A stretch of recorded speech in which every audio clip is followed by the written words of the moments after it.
Hello दोस्तों, मैं फरमान आप सभी का स्वागत करता हूं भारत एकेडमी पर। हम जो आज जो हम सेशन स्टार्ट करने वाले हैं वो करने वाले हैं हिंदी। हिंदी का प्रैक्टिस सेट आज हम फर्स्ट करने वाले हैं। तो हम देखते हैं क्वेश्चन को। पहले क्वेश्चन हम देख लेते हैं। देखिए, जो हमारा पहला क्वेश्चन है ये कहता है हिंदी की मूल उत्पत्ति किससे हुई है। किसकी? हिंदी की मूल उत्पत्ति किससे हुई है। हम देख लेते हैं हिंदी की मूल उत्पत्ति किससे हुई है। लौकिक संस्कृति या वैदिक संस्कृति या शोरसेनी अपभ्रंश या ईरानी। जल्दी से बताएं कमेंट करके किससे हुई है हिंदी की मूल उत्पत्ति। हमारी लौकिक से हुई है या वैदिक संस्कृति से हुई है, शोरसेनी से। जल्दी से बताएं किससे हुई है।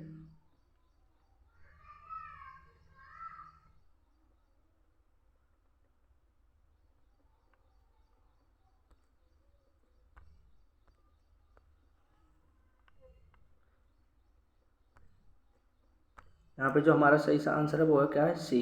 किससे हुई है? शोरसेनी अपभ्रंश से। किससे हुई है? शोरसेनी अपभ्रंश। और जो शोरसेनी अपभ्रंश की जो हमारी भाषाएं हैं, कौन कौन सी भाषाएं शोरभ्रंश अपभ्रंश की जो हमारी देखी ये है। जैसे मैंने कहा पश्चिमी हिंदी। कौन सी? पश्चिमी हिंदी कहा। जैसे मैंने पश्चिमी हिंदी। कौन सी भाषा है ये? पश्चिमी हिंदी। और जैसे मैंने कहा राजस्थानी। क्या कहा? राजस्थानी। ये पेन सही नहीं चल रही।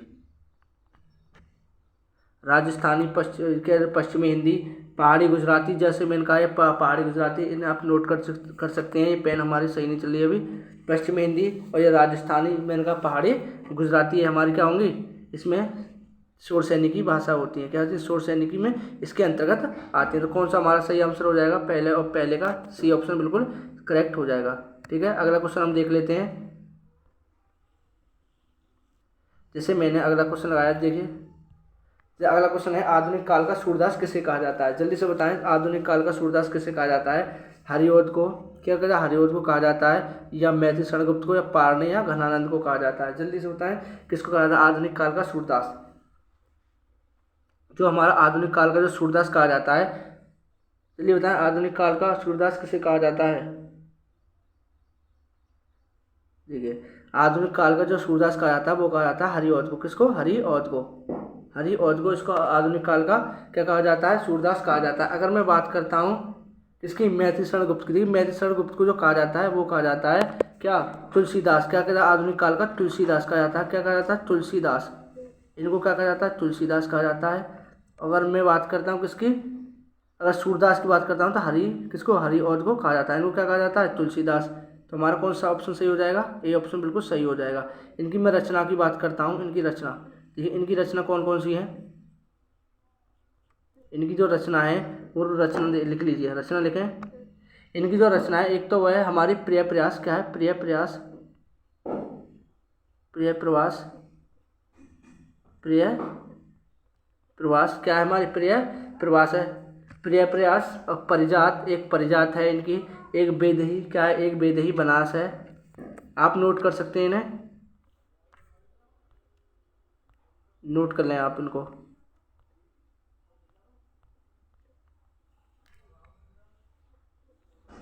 मैं इनको आपको पीडीएफ में डलवा दूंगा सबकी। इनकी एक सबकी क्या रचना में लिखवा दूंगा। हरिऔध क्या कहा जाता है? इसका ऑप्शन कौन सा सही हो जाएगा? हमारा ए ऑप्शन बिल्कुल सही हो जाएगा। हरिऔध।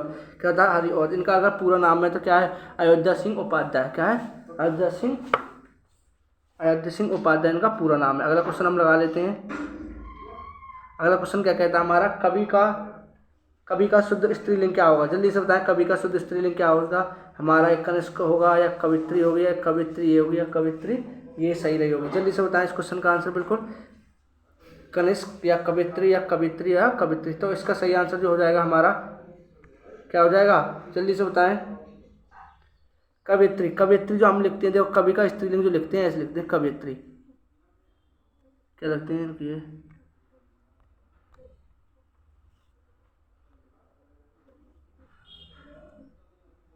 कवयित्री। क्या लिखते हैं? इसका स्त्रीलिंग होगा हमारा कवित्री। और कवित्री ऐसा ऑप्शन हमारा कौन सा सही है? ऐसा ऑप्शन बिल्कुल हमारा डी ऑप्शन बिल्कुल सही हो जाएगा। कवित्री कौन सा होता है? कवित्री। ऐसे लिखा जाता है, ऐसे बिल्कुल नहीं लिखा जाता है। ऐसे नहीं, ये तो होगा ही नहीं। नहीं ऐसे, तो कौन सा ऑप्शन हो जाएगा हमारा? डी बिल्कुल इसका सही आंसर हो जाएगा। क्या हो जाएगा? कवित्री इसका बिल्कुल सही आंसर हो जाएगा। ठीक है, अगला क्वेश्चन हम देख लेते हैं। देखिए अगला क्वेश्चन जो कहता है हमारा, क्या कहता है, ठेले पर हिमालय किसकी रचना है, ठेले पर हिमालय किसकी रचना है। तो जल्दी बताएं, धर्मवीर भारती या धर्मवीर भारती के रही होगी, राम कुमार वर्मा या अशोक वाजपेयी या नन ऑफ दिस, इनमें से कोई नहीं। जल्दी से ठेले पर हिमालय किसकी रचना है। जो हमारे ठेले पर हिमालय किसकी रचना है, ठेले पर हिमालय हमारी जो रचना है वो है हमारी किसकी, धर्मवीर भारती, किसकी, धर्मवीर भारती के हमारे ठेले पर हिमालय, क्या ठेले पर हिमालय इनकी क्या है, रचना है। देखिए इनकी रचना और में जैसे मैंने कहा ठंडा लोहा, ठंडा लोहा भी इनकी रचना है। कौन सा, ठंडा लोहा, ठंडा लोहा इनकी क्या है, रचना है। ठंडा लोहा इन्हें आप नोट कर सकते हैं, ठंडा लोहा मैं बोलता हूँ, रक्त चंदन, जैसे मैंने कहा अंधा योग, क्या कहा, अंधा योग, अंधा योग भी क्या है, इनकी रचना है, किनकी, हमारे धर्मवीर भारती की। ठीक है, इसके राम कुमार वर्मा की भी है, जैसे मैंने कहा चित्तौड़ की चिंता, अंजलि, अभिशाप, इनकी कौन की है, राम कुमार वर्मा की। अशोक वाजपेयी की जैसे मैंने कहा फिलहाल, क्या है, अशोक वाजपेयी की जैसे मैंने कहा फिलहाल, उम्मीद का दूसरा नाम या भिक्षा, ये कौन की है, हमारे वाजपेयी की, अशोक वाजपेयी की। मैं इनकी एक सबकी एक पीडीएफ में आपको सबको क्या करवा दूंगा, इनकी सबकी रचना में लिखवा दूंगा, इन सबों की क्या करवा दूंगा, मैं रचना लिखवा दूंगा आपको पीडीएफ में। ठीक है, देख लेते हैं हम अगला क्वेश्चन, देख लेते हैं। ठीक है, अगला क्वेश्चन कहता है हमारा, निम्नलिखित में से संयुक्त व्यंजन कौन सा है। जल्दी से बताएं, संयुक्त व्यंजन कौन सा है। संयुक्त व्यंजन वह होते हैं जो व्यंजन की सहायता से बोले जाते हैं। जल्दी से बताएं कौन से होते हैं, जो संयुक्त व्यंजन कौन से होते हैं हमारे, जो व्यंजन की सहायता से बोले जाते हैं। जैसे मैंने कहा ये वाला जो हमारा, सेकंड रुकिए,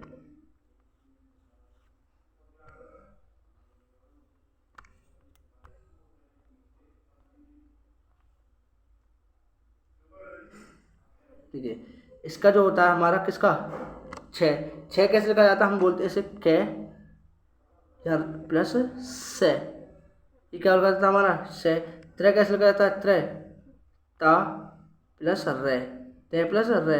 विज्ञान कैसे लिखा जाता है हमारा, जय प्लस अय्या। तो ये क्या होते हैं, हमारे सभी व्यंजन होते हैं, क्या होते हैं, सभी संयुक्त व्यंजन। तो इसका कौन सा सही हो जाएगा ऑप्शन, बिल्कुल सही, बिल्कुल डी ऑप्शन का सही हो जाएगा। सभी टोटल सभी क्या होते हैं हमारे, ये संयुक्त व्यंजन होते हैं। ठीक है, अगला क्वेश्चन देख लेते हैं हम। अगला क्वेश्चन कह रहा है, भाषा शब्द किस धातु से मिलकर बना है। जल्दी से बताएं, भाषा शब्द किस धातु से मिलकर बना है। भाषा शब्द जो है हमारा किस धातु से मिलकर बना है, भाष से मिलकर बना है, या हमारा भाषा से मिलकर बना है, भाष्य, इस भाष से। जल्दी से बताएं, ये हमारा भाष जो शब्द है ये हमारा शुद्ध वर्तनी में भी पूछा जाता है। इसका क्वेश्चन बिल्कुल सही आंसर बताएं।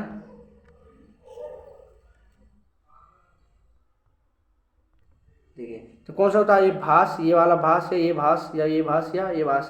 तो देखिए ये भाष तो हमारा होता नहीं है, ना ही ये भाषा, भाषा का भाषा तो नहीं, ये वाला भाष में नहीं होता है, ये होता है हमारा भाष। कौन सा होता है, ये वाला।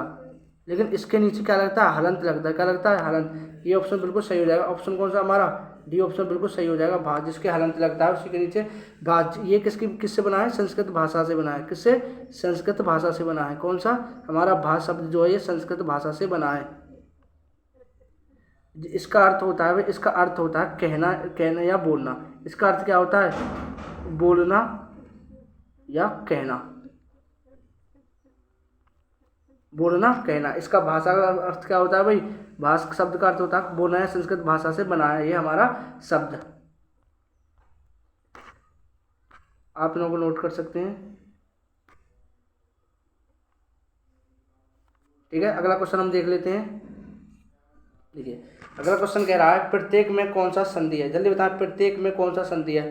पति प्लस एक, पति प्लस यक, या प्रति प्लस एक, या नन ऑफ दी। जल्दी से बताएं कौन सा ऑप्शन हमारा, या तो ये होगा हमारा प्रति प्लस एक, या पति प्लस एक, या प्रति प्लस एक, या नन ऑफ दी। जल्दी से इनमें से आंसर बताएं कौन सा हमारा बिल्कुल सही आंसर हो जाएगा। जल्दी, जैसे मैंने कहा प्रत्येक, देखिए हमारा जो हमारी, देखिए जो हमारी संधि होती है, संधि 5 प्रकार की होती है। कितने संधि होती है हमारे, संधि होती है हमारी 3 प्रकार। कितने, 3 प्रकार। कितने, 3 प्रकार की होती है। कौन कौन सी होती है हमारी, स्वर, स्वर संधि होती है, एक होती है हमारे व्यंजन संधि, एक होती है हमारी विसर्ग। कौन सी होती है, एक होती है हमारी कौन सी, विसर्ग संधि। एक हमारी स्वर संधि, एक व्यंजन और एक विसर्ग संधि होती है। ये स्वर संधि होती है, ये किस प्रकार की होती है हमारी, 5 प्रकार, कितने 5 प्रकार की। इसमें कुछ नियम होते हैं, इसके भी कुछ नियम होते हैं। तो हमारी स्वर संधि कितनी होती है, 5 प्रकार की होती है। तो जो हमारी जो प्रत्येक है, क्या है, प्रत्येक, जैसे मैंने कहा ये प्रत्येक है, ये क्या है, प्रत्येक। तो प्रत्येक हमारा एक ये जो संधि है या और वाह, कैसी है, या और वाह की आधी मात्रा, कैसी है ये, या और वाह की कैसी है भाई, आधी मात्रा है। जब भी या और वाह की आधी मात्रा होती है तो ये कौन सी संधि होती है भाई, यड़ संधि होती है। कौन सी होती है हमारी, यड़ संधि, जो कि एक स्वर संधि का भाग होती है, यड़ संधि। तो इसका जो अगर संधि विच्छेद की बात करता हूँ, इसका संधि विच्छेद बनेगा, बनेगा प्रति प्लस एक, क्या बनेगा, प्रति प्लस एक। इसका क्या बन जाएगा हमारा, प्रति प्लस एक। इसका कौन बन जाएगा हमारा, बिल्कुल सही आंसर। कौन सा, प्रति प्लस एक, कौन सा ऑप्शन है हमारा, प्रति प्लस एक। तो हमारा सी ऑप्शन बिल्कुल सही हो जाएगा, प्रति प्लस एक, इसको बिल्कुल सही आंसर हो जाएगा। ठीक है, तो ये मैंने बता दी संधि के बारे में 5 प्रकार की संधि, कितने प्रकार की, 3 प्रकार की, जिसमें स्वर संधि 5 और हमारे व्यंजन संधि, और इनके कुछ कुछ नियम होते हैं। क्या होते हैं, इनके कुछ नियम होते हैं। ठीक है, तो मैंने यही बताया आपको कि प्रत्येक या और वाह में कैसा दी, आधा, कैसे, या कैसे टूटा भाई, आधा था। या और वाह की आधी मात्रा जिसमें टूटती है वो क्या होता है, हमारा यड़ संधि होती है। जैसे इसका अगर संधि विच्छेद करते हैं तो वो कहता है प्रति प्लस एक हो जाता है। ठीक है, अगला क्वेश्चन हम देख लेते हैं। अगला क्वेश्चन क्या कह रहा है, ये भी हमारा क्या है, संधि सही क्वेश्चन है। उत प्लस लेख का सही रूप होगा, उत प्लस लेख का सही रूप क्या होगा हमारा, ये उल्लेख होगा या उल्लेख होगा या उल्लास होगा, नन ऑफ दीज। क्या होगा जल्दी से बताएं, उत प्लस लेख का सही रूप। ये पहले तो ये बताएं कौन सी संधि है, उत प्लस लेख,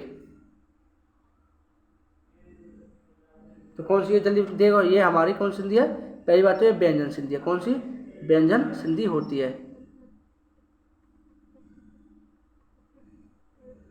ठीक है, व्यंजन संधि में कौन सी है, व्यंजन संधि में स्पर्श व्यंजन, कौन सी, जो स्पर्श व्यंजन वाला जो होता है हमारा, स्पर्श व्यंजन वाला, जैसे मैंने कहा, देखिए एक सेकंड यहाँ, देखिए जैसे मैंने कहा, जो हमारा फर्स्ट जो होता है, ये फर्स्ट वाला, थर्ड से, और फोर्थ जो हमारे, मैं अगला पॉइंट ले लेता हूँ। देखिए जैसे ये मैंने कहा फर्स्ट, ये मैंने कहा थर्ड, और ये हमारा फोर्थ, जो यह होता है हमारा कचट तप, क च ट तप।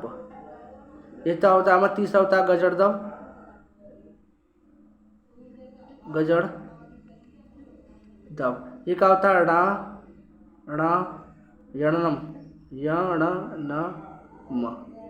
जब भी ये शब्द आते हैं, क्या आते हैं, ये वाले, तो ये किसका क्या बनाते हैं, हमारा पहला वाला बनाते हैं। ये दोनों शब्द क्या बनाते हैं, हमारा पहला वाला बनाते हैं। ऐसे ही वो है हमारा, कौन सा है, देखिए जैसे मैं, देखिए अब हम देख लेते हैं वो क्वेश्चन क्या कह रहा है हमारा। देखिए मैं रेज कर देता हूँ इसको। देखिए क्या है, उत प्लस लेख, तो इसका क्या बनेगा, उत प्लस लेख का बनेगा हमारा उल्लेख। क्या बनेगा, उल्लेख। क्या बनेगा, उल्लेख। ये हमारे ध्वज व्यंजन में कौन सा, ध्वज व्यंजन, कौन सा, ध्वज व्यंजन, कौन सा हमारा ध्वज व्यंजन, ध्वज व्यंजन, जिसमें जैसे मैंने कहा ला, वा, हमारा ना, ये किस में टूट जाते हैं, ये सब हमारे ता में टूट जाते हैं। किस में टूट जाते हैं, ता में टूट जाते हैं। तो कौन सा हमारा सबसे सही हो जाएगा, ए ऑप्शन बिल्कुल सही हो जाएगा। इसका उल्लेख क्या हो जाएगा, उत प्लस लेख का क्या हो जाएगा, उल्लेख हो जाएगा। हमारा आंसर क्या हो जाएगा, उल्लेख हो जाएगा। ये हमारे जो पहला नियम था हमारे स्पर्श व्यंजन में, ये किस क्या बनाएंगे हम, पहला नियम, तो कचड़तप, गजड़दब और रयणम, ये हमारा जो बनाते हैं, ये बनाते हैं हमारा पहला, क्या बनाते हैं, ये दोनों अगर जहाँ भी होंगे ये पहला शब्द बनाएंगे। ठीक है, अगला क्वेश्चन हम देख लेते हैं। अगला क्वेश्चन क्या कह रहा है, देखिए अश्व का पर्यायवाची शब्द इनमें से कौन सा नहीं है, घोड़ा, घोटक, कटक या है, जल्दी से बताएं कौन सा नहीं है। देखिए तो अश्व का जो अश्व होता है हमारा घोड़ा, देखिए घोड़ा का क्या क्या होता है, घोड़ा का देखो अश्व का होता है अश्व, अश्व का घोड़ा भी होता है हमारा, क्या होता है, घोड़ा भी होता है। तो घोड़ा सही है हमारा। और क्या क्या होता है जल्दी बताएं, हमारा घोटक, घोटक भी होता है हमारा, क्या होता है, घोटक भी होता है। देखो घोटक भी होता है भी होता है, तो क्या नहीं होता, कटक नहीं होता। क्या नहीं होता, कटक। तो कौन सा ऑप्शन सही हो जाएगा, इसका सी ऑप्शन बिल्कुल सही हो जाएगा। कटक नहीं होता है, कटक बिल्कुल नहीं होता है, कटक नहीं होता है। क्या होता है, तुरंग। क्या होगा हमारा, तुरंग बिल्कुल सही हो जाएगा। इसका क्या हो जाएगा, तुरंग इसका बिल्कुल सही हो जाएगा। ठीक है, तो हमारा कौन सा ऑप्शन का सही है, सी कटक। कटकनी में से कौन सा नहीं है घोड़ा पर्यायवाची, तो वो है कटक। ठीक है, घोड़ा भी होता है कटक, हाय, तरंग, इनके कैसे होते हैं, हमारे घोड़े के पर्यायवाची होते हैं। ठीक है, अगला क्वेश्चन हम लगा लेते हैं। देखिए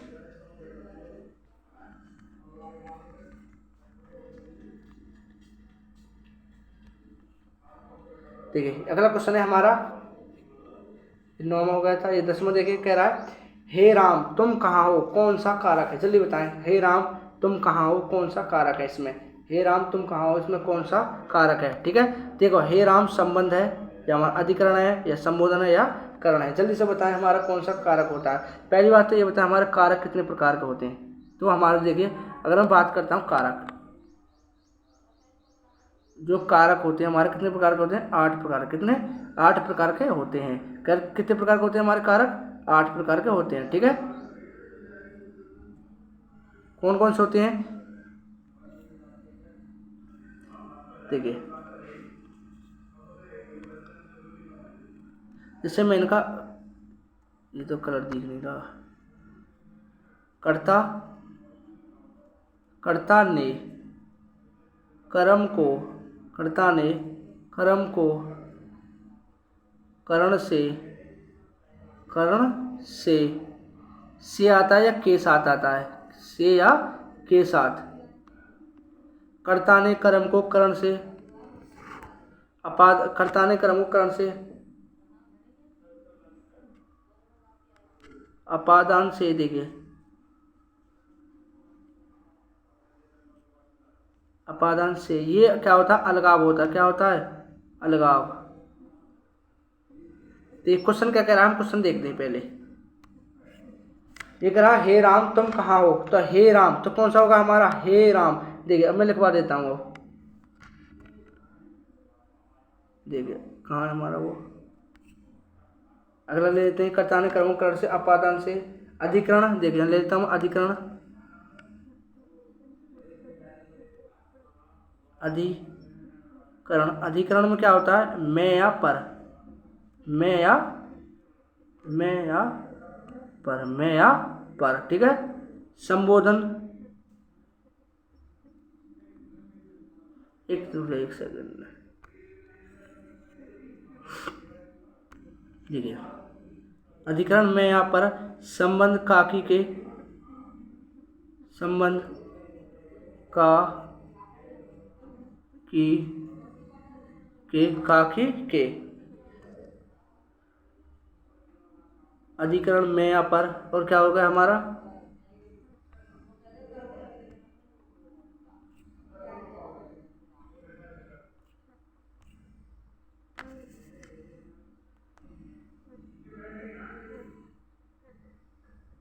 देखिए कहाँ है वो हमारा, देखो अधिकरण में या पर हो गया हमारा, और क्या रह गया हमारा, संबोधन। क्या रह गया हमारा, संबोधन। संबोधन, संबोधन क्या होता है, हे, ये वाले, अरे, वाओ, ये जो शब्द होते हैं हमारे आश्चर्य वाले, कौन से, मैं यहाँ लिख रहा हूँ आश्चर्य वाले शब्द। कौन से, आश्चर्य वाले शब्द। जो आश्चर्य वाले शब्द जो होते हैं वो किस में आते हैं, हमारे संबोधन कारक में आते हैं। तो कौन सा हमारा, इसको देखिए संबोधन कारक में आते हैं। ठीक है, तो हमारा कौन सा ऑप्शन हो जाएगा इसमें से, हे राम तुम कहाँ हो। तो हे राम तुम कहाँ हो में कुछ कर भाई, हे राम आश्चर्य की बात है, हे राम तुम कहाँ हो, और ये सिंबल भी हमारा कौन सा, तो इसमें कौन सा हो जाएगा हमारा संबंध, कौन सा संबोधन कारक हो जाएगा, कौन सा हो जाएगा संबोधन कारक, इसमें सही आंसर हो जाएगा। ठीक है, हम देख लेते हैं अगला क्वेश्चन। देखिए अगला क्वेश्चन कह रहा है हमारा, बुढ़ापा शब्द में कौन सी संज्ञा है, जल्दी बताएं बुढ़ापा शब्द में कौन सी संज्ञा है।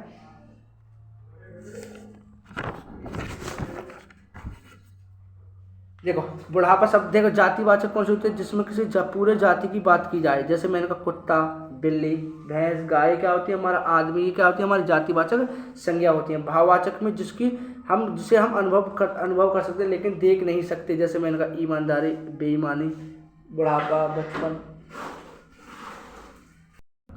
तो कौन सा हमारा बुढ़ापा, हम बुढ़ापा देख सकते हैं, नहीं देख सकते। समूहवाचक जो पूरा हमारा, जैसे मैंने कहा समूह में पूरा, जैसे मैंने कहा गुच्छा हमारा कैसा एक समूहवाचक है। तो इसमें हमारा कौन सा ऑप्शन सही हो जाएगा, जल्दी कौन सा ऑप्शन सही होगा हमारा इसमें, तो भाववाचक। कौन सा, भाववाचक हमारा बिल्कुल सही आंसर हो जाएगा। कौन सा? बिल्कुल बी ऑप्शन भाववाचक। कौन सा? बी ऑप्शन बिल्कुल सही हो जाएगा। जातिवाचक क्या होता है? हमारा पूरे समूह के, पूरे किसके बारे में? जाति के बारे में बताता है। ठीक है, देख लेते हैं। मैं अगला क्वेश्चन देख लेता हूँ। अगला क्वेश्चन क्या कहता है हमारा? देखिए अगला क्वेश्चन है, देखिए तारणी तनुजा टर तमाल तरोवर बहु छाय में कौन सा अलंकार? जल्दी बताएं। तारणी तनुजा टर तमाल तरुबल बहु छाय में कौन सा अलंकार है? हमारा रूपक या उत्प्रेक्षा या अनुप्रास या उपमा अलंकार है। जल्दी से बताएं कौन सा होता है इसमें।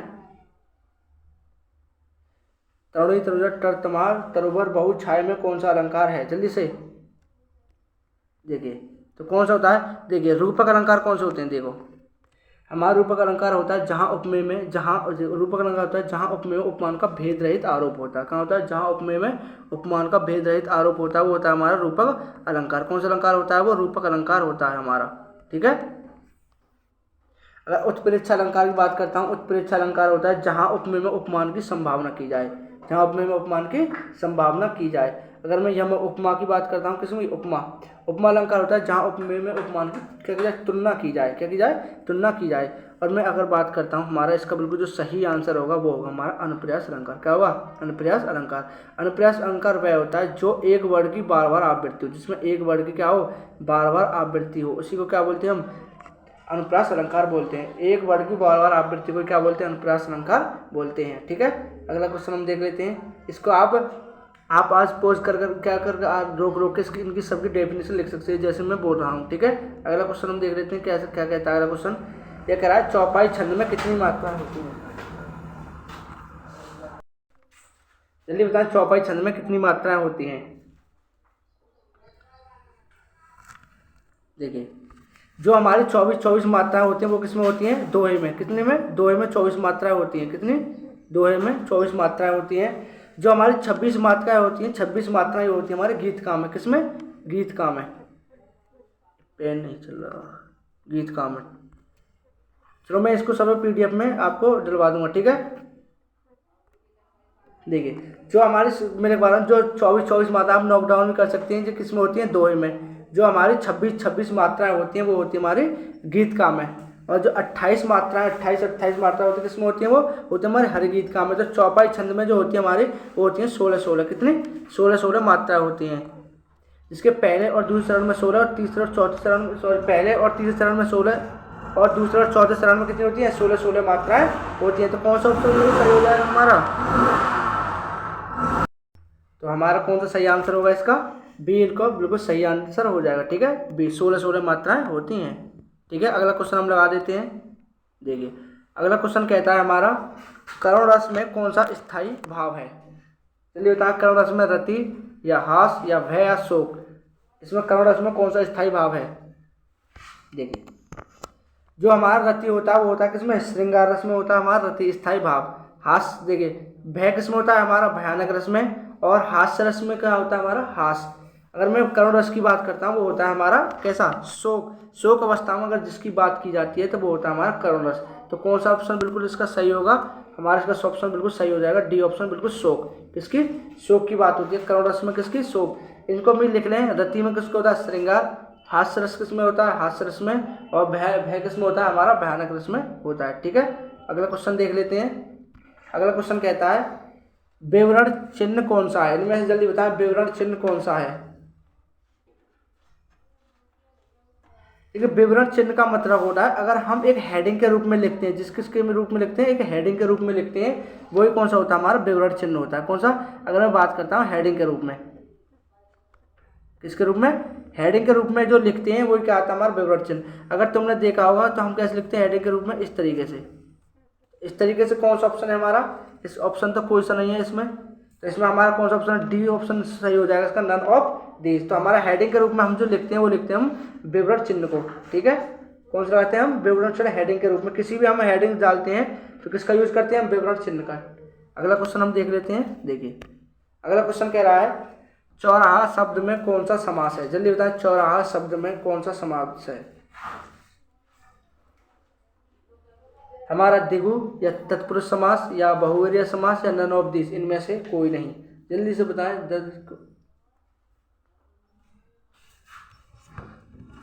चौराहा शब्द में कौन समास है? द्विगु, तत्पुरुष समास या बहुवचन समास या नन ऑफ दीज। देखिए जो हमारे देखिए बहुवचन समास कौन सा होता है? बहुवचन समास वो होता है जो दोनों की तुलना कर किसी तीसरे के बारे में बताता है। ठीक है, जो दो की तुलना कर किसी तीसरे के बारे में बताता है। जो हमारा द्विगु समास होता है, देखो देखो द्विगु समास कौन सा होता है? द्विगु समास वो होता है जो संख्यावाचक होता है, जिसमें क्या होता है? संख्यावाचक। तो चौराहा एक कैसा है? संख्यावाचक है। संख्यावाचक क्या बताता है? हमारा द्विगु समास बताता है। ठीक है, तो कौन सा ऑप्शन का सही हो जाएगा? ए ऑप्शन बिल्कुल सही हो जाएगा, द्विगु समास सही। ठीक है, अगला क्वेश्चन हम लगाते हैं, आप इनको सबको नोट डाउन कर लें। देखिए ये है हमारा फिल इन द ब्लैंक्स का क्वेश्चन है। देख बताएं, रिक्त स्थान है, ताजमहल डैश डैश का अद्भुत नमूना है। रिक्त स्थान की पूर्ति किस शब्द से होगी? ताजमहल एक शिल्पकला है, या ताजमहल एक मूर्तिकला है, या ताजमहल एक चित्रकला है, या एक ताजमहल स्थापत्य कला है। जल्दी बताएं, हमारी शिल्प जो ताजमहल है वो क्या है? एक मूर्तिकला है, या चित्रकला, या शिल्पकला? जो हमारी जो ताजमहल है वो कैसा कला है? हमारा स्थापत्य कला है। कैसा है हमारा ताजमहल? कैसा? स्थापत्य कला है। तो कौन सा ऑप्शन इसका सही हो जाएगा? डी ऑप्शन बिल्कुल सही हो जाएगा। तो ताजमहल कैसा है? एक स्थापत्य कला। ठीक है, अगला क्वेश्चन देख लीजिए। अगला क्वेश्चन कह रहा है, 4 वाक्यों में 3 त्रुटि पूर्ण है, उसे छांट कर लिखिए। जल्दी बताएं, एक गीतों की पुस्तक ला दीजिए। बी ऑप्शन है एक गीत की पुस्तक ला दीजिए। सी ऑप्शन है हमारा गीतों की एक पुस्तक ला दीजिए। डी ऑप्शन है हमारा गीतों की एक पुस्तक ला दीजिए। जल्दी बताएं, गीतों की कौन सा जल्दी हो जाएगा? एक गीतों की पुस्तक ला दीजिए, या एक गीत की पुस्तक ला दीजिए।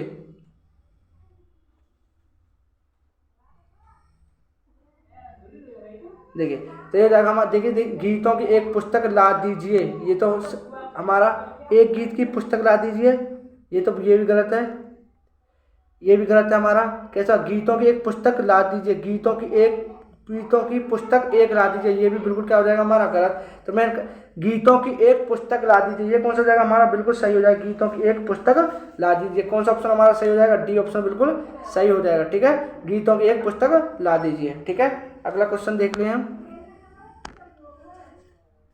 अगला कह रहा है, ये भी ऐसे है, 4 वाक्यों में 3 त्रुटि पूर्ण है, उसे छांट कर लिखिए। कौन सा है? जल्दी। मैं पूरी रात, ए ऑप्शन है मैं पूरी रात जागता रहा। बी ऑप्शन है मैं सारी रात जागता रहा। सी ऑप्शन है मैं सारी रात भर जागता रहा। डी ऑप्शन है मैं पूरी रात भर जागता रह गया। जल्दी से बताएं कौन सा ऑप्शन का सही हो जाएगा? मैं पूरी रात जागता रहा, या मैं सारी रात जागता रहा, मैं सारी रात भर जागता रहा, या पूरी रात भर जागता रहा।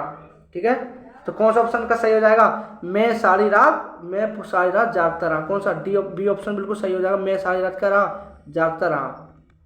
मैं पूरी रात में जागता रहा, ये बिल्कुल गलत।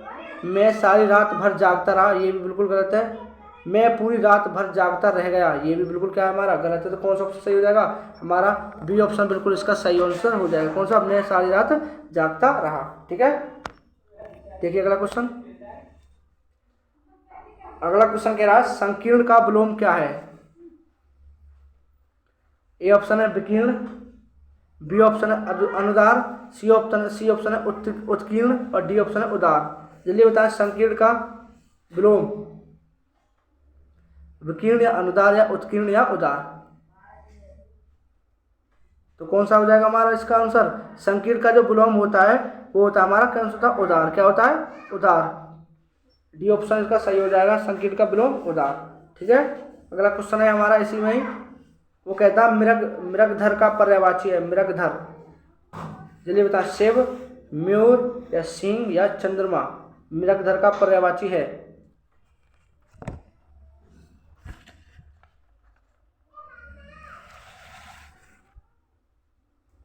हमारा शिव, मयूर, सिंह, या चंद्रमा? तो कौन सा हो जाएगा? मृगधर का पर्यायवाची भी कौन सा होता है हमारा? मृगधर का पर्यायवाची होता है हमारा चंद्रमा। क्या होता है? चंद्रमा का पर्यायवाची क्या होता है? मृगधर। एक चंद्रमा का पर्यायवाची क्या होता है? मृगधर। ठीक है, अगला क्वेश्चन है हमारा इसी में ही। वो कहता है पराग का पर्यायवाची है। पराग का पर्यायवाची क्या है? सुगंध, या सुकुमार, या भारतीय, या फूल? जल्दी से बताएं, पराग का पर्यायवाची हमारा पराग का पर्यायवाची कौन सा होगा? भारतीय, फूल, या सुकुमार, या सुगंध? तो पराग का जो पर्यायवाची होता है वो होता है सुगंध। क्या होता है? सुगंध। पराग का पर्यायवाची क्या होता है हमारा? सुगंध होता है। ठीक है, देखिए अगला क्वेश्चन लगा देते हैं। अगला क्वेश्चन क्या कहता है हमारा, देखिए अगला क्वेश्चन कह रहा है समास विग्रह सही नहीं है। जल्दी से बताएं कौन सा समास विग्रह इसमें सही नहीं है। ए ऑप्शन है दाल रोटी, मतलब दाल और रोटी। पंचानन 5 हैं जिसके आनंद जैसे शिव। पुस्तकालय पुस्तक और आलय। सुलोचन सुंदर है लोचन जिनके जिसके।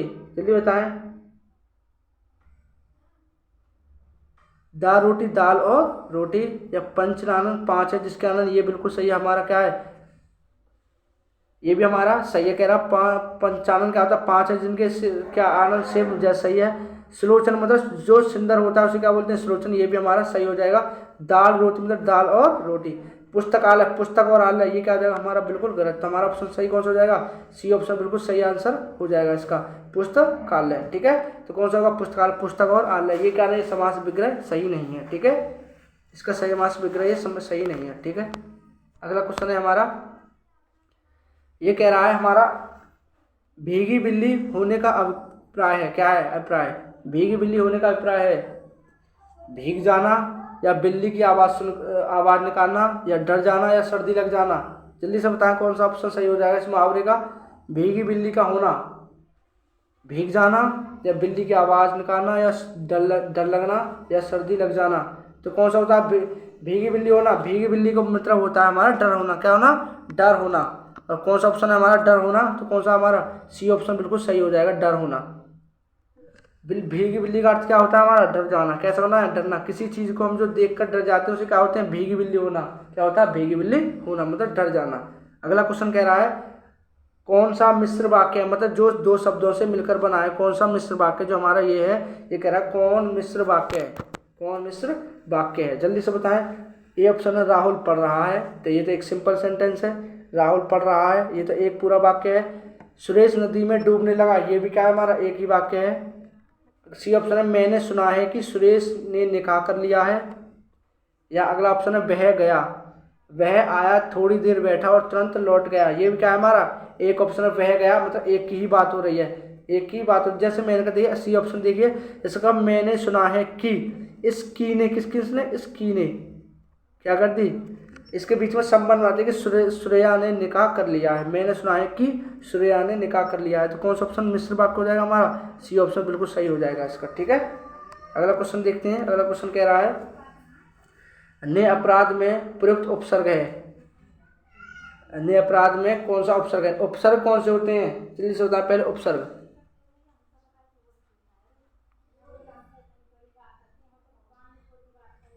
उपसर्ग वह होते हैं जो किसी शब्द से पहले जुड़ते हैं, जो किसी शब्द से पहले जुड़ते हैं उन्हें क्या बोलते हैं, उपसर्ग बोलते हैं। क्या बोलते हैं, उपसर्ग। ठीक है, इन उपसर्ग में टोटल उपसर्ग में लिखवा के पीडीएफ में डलवा दूंगा। अब मैं कौन सा निरअपराध, निरअपराध में कौन सा, जल्दी बता। निरअपराध में होता है हमारा निर, कौन सा होता है, निर।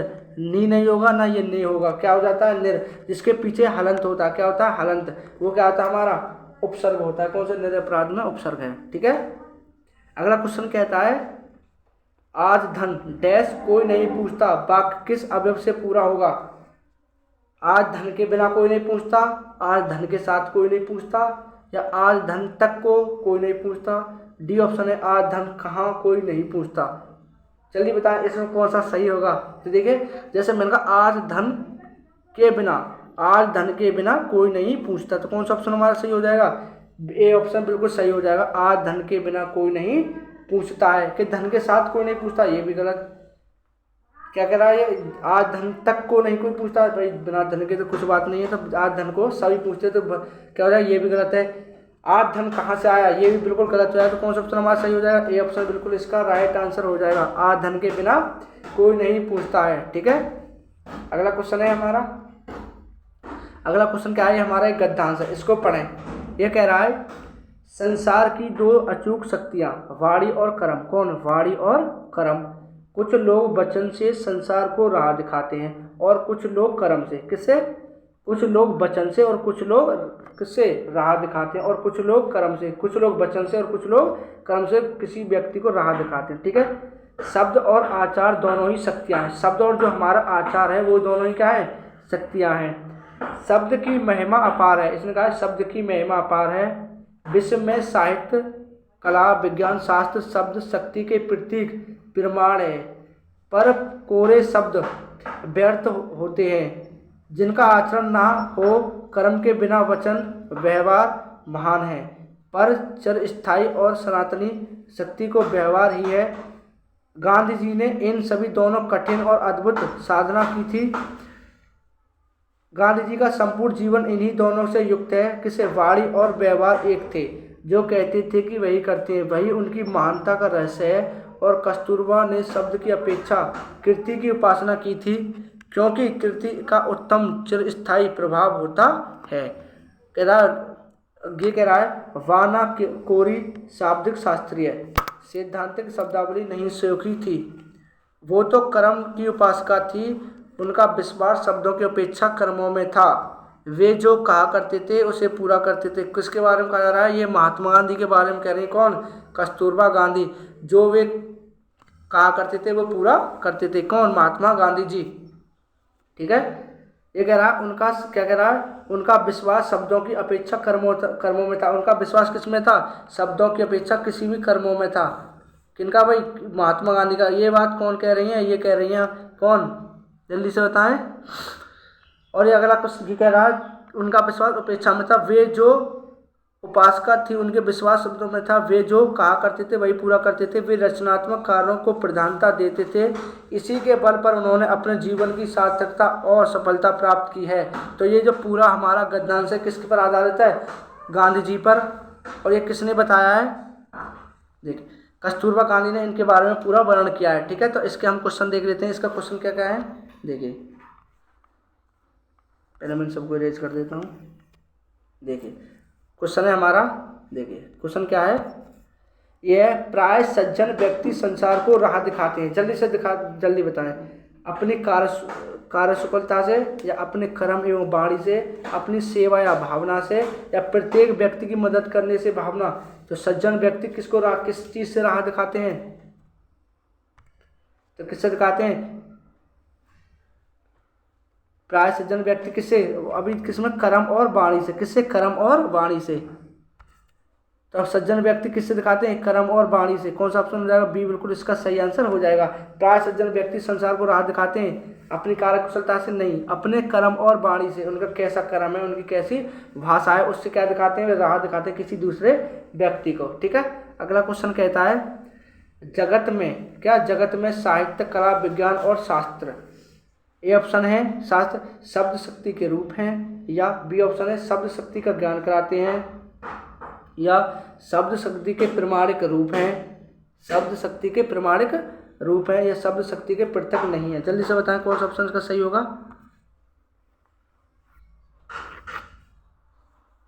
तो कौन सा सही है?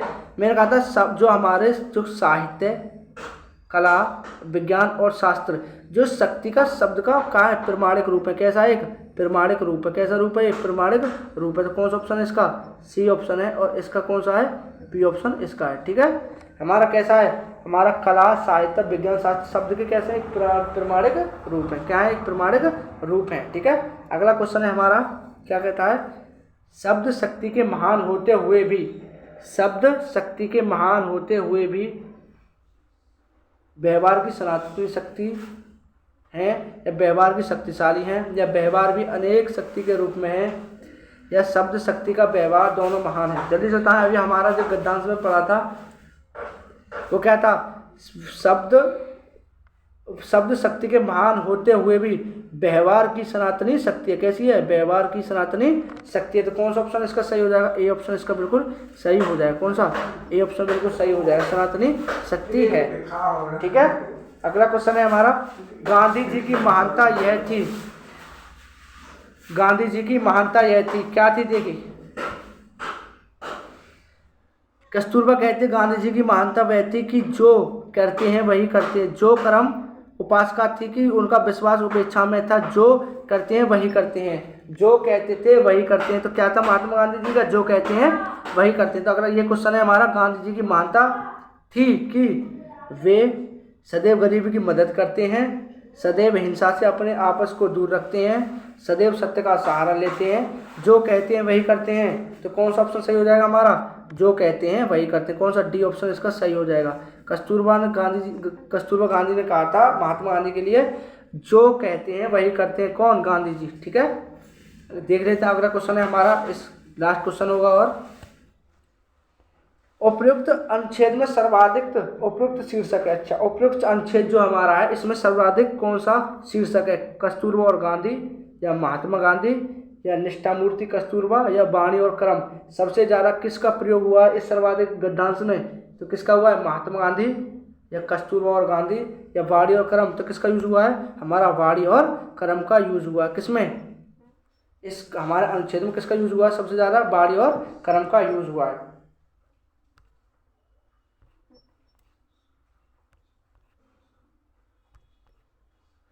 ये हमारा इसका चैनल है भारत अकेडमी बाई फरमान खान। इस पर आपको टेलीग्राम पर क्या मिल जाएगी, लिंक मिल जाएगी इस पीडीएफ की, और आपको मिल क्या मिल जाएगी, इसकी पीडीएफ मिल जाएगी। हम इस आज का सेशन यहीं समाप्त करते हैं, अगली वीडियो में बने रहें। जय हिंद, जय भारत।